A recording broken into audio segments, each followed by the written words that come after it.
Salut à tous et bienvenue pour cette nouvelle vidéo. Oui, comme tu l'as vu dans le titre, je vais quitter le Japon et je vais retourner vivre en France. Et depuis que j'ai annoncé cette nouvelle en live sur Twitch, on m'a posé la même question à chaque fois. Pourquoi tu retournes en France? T'es fou, le Japon c'est le meilleur pays du monde, la France ça pue la merde, bla bla bla bla bla bla. Et j'ai donc décidé d'en faire une vidéo pour vous répondre. Le problème c'est que cette vidéo, comment vous dire, il n'y a pas une seule réponse. C'est vraiment un choix que j'ai pris vis-à-vis de plusieurs critères et de plusieurs choses qui me sont arrivées dans la vie. Donc c'est assez personnel. Et en général, j'évite de vous parler de ma vie privée. Quand je fais des vidéos, c'est plus pour vous faire rire ou alors vous faire découvrir des choses. Et je suis pas du genre à me plaindre. Mais j'ai trouvé ça intéressant de vous dire pourquoi j'allais quitter le Japon, parce que je comprends très bien que certaines personnes ne peuvent pas le concevoir. Surtout parce que ces personnes-là rêvent du Japon, alors que moi je vais le quitter. Mais bon, chacun a sa façon de vivre sa vie et surtout, il y a différentes choses qui nous sont arrivées qui nous font penser différemment. Et je vais donc vous expliquer pourquoi j'en suis arrivé à la conclusion que je voulais retourner vivre en France. Alors attention parce que cette vidéo sera pas forcément drôle et je vais sûrement vous dire des choses privées que j'ai jamais dit à personne, mais qui pourront vous aider à prendre une décision si vous voulez vivre à l'étranger ou si même vous vivez à l'étranger, vous savez pas où continuer votre vie. Et je pense que c'est intéressant de partager mon expérience. Allez, j'ai assez repoussé le temps où je devais faire cette vidéo, c'est parti.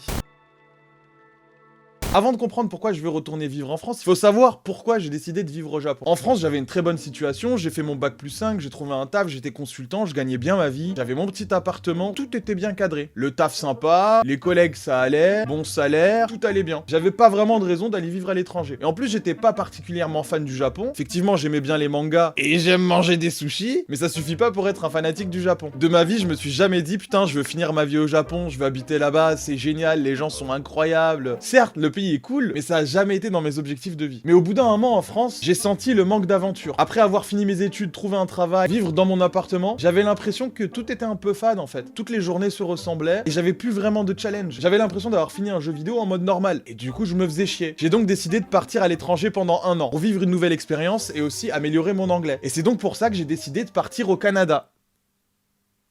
Je sais, c'est étrange. Sauf que pour avoir un visa au Canada, faut être extrêmement chanceux. T'as plus de chances de gagner à l'euro million que d'avoir une chance d'avoir le visa canadien. Et quand j'ai vu à quel point c'est difficile, j'ai décidé de changer de pays. Et 1 an auparavant, j'étais parti au Japon en vacances. Et j'avais vraiment aimé le pays. Pour moi, c'était incroyable, c'était nouveau. Et c'est la première fois que je visitais un pays avec une culture aussi différente de la France. Bien qu'il en existe plein d'autres. Je peux te dire que si tu vas en Chine, t'inquiète pas, tu vas être dépaysé aussi. Et c'est là que j'ai pris ma décision de partir 1 an au Japon. Pour vivre un maximum d'aventures avant de rentrer en France et reprendre mon train-train quotidien. Et en même temps, je me suis dit, je vais avoir pas mal de temps libre, autant commencer une chaîne YouTube, faire des vidéos, comme ça ma famille peut me suivre dans mes aventures. Sachant que de base, ils étaient pas super chauds pour me laisser partir au Japon. Attends fils, tu vas me dire là, moi je t'ai mis des coups de ceinture toute ta jeunesse pour que t'aies un diplôme et un bon travail, et là tu vas tout jeter à la poubelle. Bon, vous comprenez le délire. Et je me suis dit, si je peux faire des vidéos pour leur partager mon quotidien, ça va peut-être les rassurer. Et je suis parti au Japon à l'aventure. Tout se passait bien, c'était cool, je faisais mes petites vidéos. C'est un truc que j'ai toujours voulu faire. Dès que j'ai eu ma première webcam, je m'amusais à faire des vidéos, des parodies de clips avec des potes. Même avant ça, j'ai eu un radio réveil sur lequel je pouvais enregistrer les musiques. Et bah moi et mon frère, on s'amusait à faire des émissions de radio. Salut, c'est Bernard Minet sur Skyrock.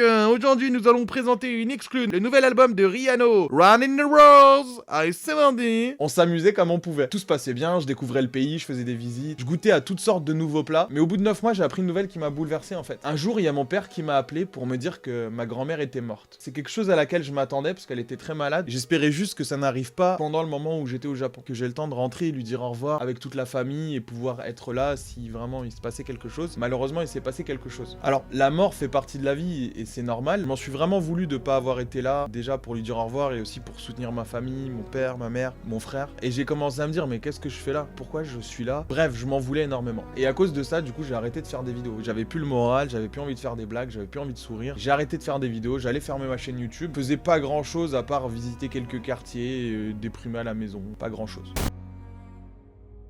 Mais après avoir fait mon deuil, je me suis dit que ça servait pas à grand chose de déprimer, de se larmoyer. Ce qui était fait et je pouvais pas revenir en arrière. C'est quelque chose que je devais accepter et au lieu de rien en faire, je vais m'en servir comme d'une force. Je me suis dit que je voulais surtout pas que tout ce que j'ai fait jusque-là ne serve à rien. D'avoir juste raté l'opportunité de dire au revoir à ma grand-mère sans rien avoir fait à côté, c'était pas possible, c'était pas acceptable. Et je me suis dit que j'allais tout faire pour réussir quelque chose. Trouver un poste important au Japon, réussir, peu importe, comédie, mannequinage, je m'en fous, je voulais faire un truc. Je voulais absolument me dire, bah voilà, j'ai raté ce moment important de ma vie, mais à côté j'ai fait quelque chose. Et j'ai commencé commencé à travailler comme un dingue. Pendant une époque, j'avais jusqu'à 6 jobs différents en même temps. Je dormais 4 heures par nuit, parfois même je dormais pas. J'avais juste le temps d'aller au McDo, de prendre un café, de me poser sur une table, de me reposer 1 heure ou deux, bim, et j'enchaînais sur un autre job. C'était très compliqué, je dormais dans le métro, j'ai réussi à dormir en marchant jusqu'à chez moi. Je somnolais, en même temps je marchais pour rentrer chez moi. C'était n'importe quoi. Mais il fallait absolument que je puisse payer mes factures, que je puisse payer mon loyer au Japon, que je puisse mettre de côté pour faire des vidéos. Parce qu'à ce moment-là, j'ai repris les vidéos, je faisais 2 vidéos par semaine et la chaîne YouTube n'était pas monétisée. Donc à chaque fois que j'utilisais des sous pour faire une vidéo, bah il n'y avait pas de retour sur investissement. Pendant 1 an et demi, 2 ans, la chaîne n'était absolument pas monétisée. Et de toute manière, je faisais pas assez de vues pour ça. Du coup, je faisais 2 vidéos par semaine, les tournages, les montages des vidéos, plus 6 jobs tous les jours, sans pause, pas de week-end. Et mon objectif, c'était vraiment de réussir un truc pour me prouver à moi-même que si j'avais pas été là pour dire au revoir à ma grand-mère, au moins j'avais réussi à faire quelque chose à côté et que là où elle est, bah, elle serait plutôt fière de moi. Enfin, j'espère. Et c'est là où ça a commencé à marcher un peu plus sur YouTube. Au bout de 2 ans, au bout d'1 an et demi, 2 ans, j'ai monétisé la chaîne. Du coup, j'ai pu financer les propres vidéos. J'ai pu faire beaucoup plus de vidéos vlogs, bouffe, etc. Parce que je savais que les vidéos allaient rapporter un peu de sous et ça allait rembourser au moins ça.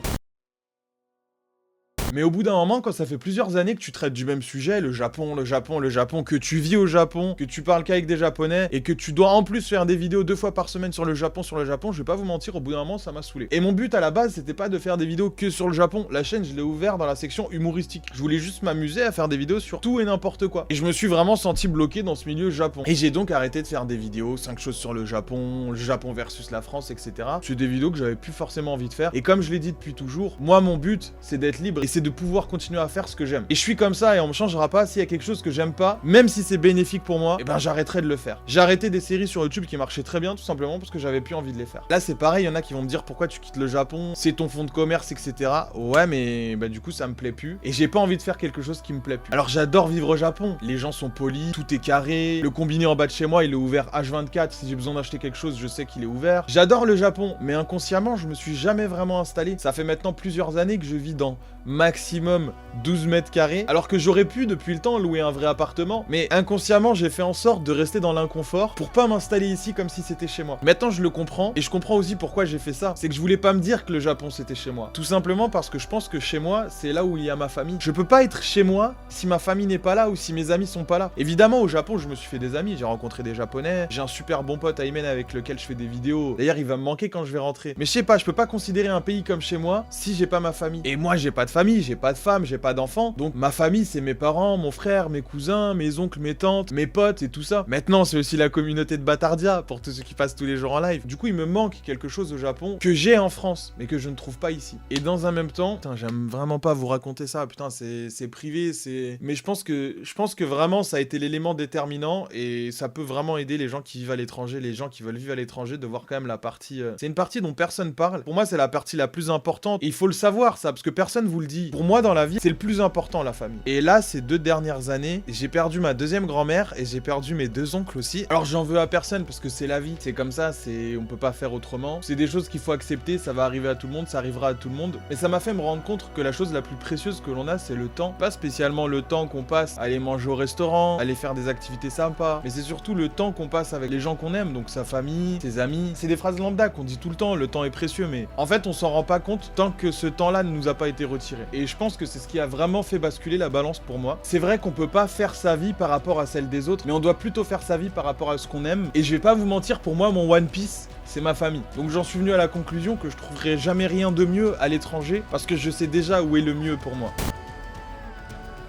Alors oui, le Japon est un pays extraordinaire, magnifique, et il y a beaucoup de gens qui sont fans du Japon, et j'ai participé avec mes vidéos à rendre certains d'entre vous fans du Japon. Mais j'ai voyagé aussi dans beaucoup d'autres pays du monde, et croyez-moi, il y a des pays qui valent le coup. Autant que le Japon. Et j'aime pas faire de classement des pays les plus stylés ou les plus intéressants. De toute façon, il n'y a pas de classement à faire, chaque pays est différent. Et je trouve que c'est une erreur, en tout cas pour moi, de me concentrer sur un seul pays, et de fermer les yeux sur tout ce que le reste du monde peut m'offrir. Et quand je dis peut m'offrir, c'est aussi ce que je peux vous offrir. Parce que si j'arrive à faire des vlogs à l'étranger, c'est des choses que je pourrais partager avec vous. Et d'ailleurs, c'est mon but pour ceux qui s'inquiètent, que je rentre en France, que je ne fasse plus de vidéos sur le Japon. Vous inquiétez pas, je vais poser mon baluchon en France auprès des gens que j'aime, mais je vais continuer à voyager dès que je peux. Évidemment, pour le moment, j'attends, j'ai pas envie de prendre de risques stupides en voyageant, tombant malade, rendre des gens malades, j'attends un petit peu. Je vais faire des vidéos en France, je vais aller à la rencontre de mes abonnés, à la rencontre de plein de choses, vous allez voir, il y a plein de vidéos qui vont arriver. J'ai envie de faire des voyages à l'étranger aussi. Je prévois pourquoi pas partir 2-3 semaines dans un pays, faire une quinzaine de vidéos pour que vous ayez des vlogs toute l'année. J'ai envie de faire plein de choses. J'ai plein plein de projets que j'ai envie de mettre en route. Effectivement, j'aurais pu rester au Japon, continuer à creuser sur la mine du Japon, ça marche plutôt bien. Monter un business ici, etc., me faire plein de thunes. Mais je pense pas que c'est ça qui me rendra heureux. Du moment que je peux vivre confortablement et que je peux continuer à faire ce que j'aime, j'ai pas envie de courir après l'argent et faire des choses que j'ai pas forcément envie de faire. En tout cas, c'est ma philosophie. On est tous différents et chacun trouve son One Piece où il veut. Mais en tout cas, je voulais donner les conseils et mon expérience de vie à tous ceux qui veulent vivre à l'étranger ou tous ceux qui pensent que le Japon va régler tous leurs problèmes et que la France c'est nul, la France c'est pourri, les gens sont mauvais et qu'au Japon c'est le paradis, tout va aller correctement, leur vie va être incroyable. Ah, je suis désolé les gars, mais c'est faux. Si vous aimez pas votre vie en France, il y a très peu de chances que vous l'aimiez aussi au Japon. Dans un pays où vous parlez pas la langue, où les gens ont tous une culture différente de la vôtre et surtout avec des chances de trouver un travail convenable assez faible, sans diplôme et sans parler la langue. Du coup, faites attention depuis le début. Moi, je veux pas être un de ceux qui vous survend le Japon. J'essaye toujours de vous dire les côtés négatifs, les côtés positifs. De toute façon, peu importe le pays où vous vivez, si vous vous y sentez bien, c'est cool. Et si vous êtes pas heureux, vous avez raison d'essayer de changer. Bon, je vais quand même finir sur une bonne nouvelle. Il y a pas que des choses négatives qui m'ont donné envie de retourner en France. Il y a aussi du positif. J'ai appris hier que j'allais être tonton. Je suis tonton et parrain, les gars.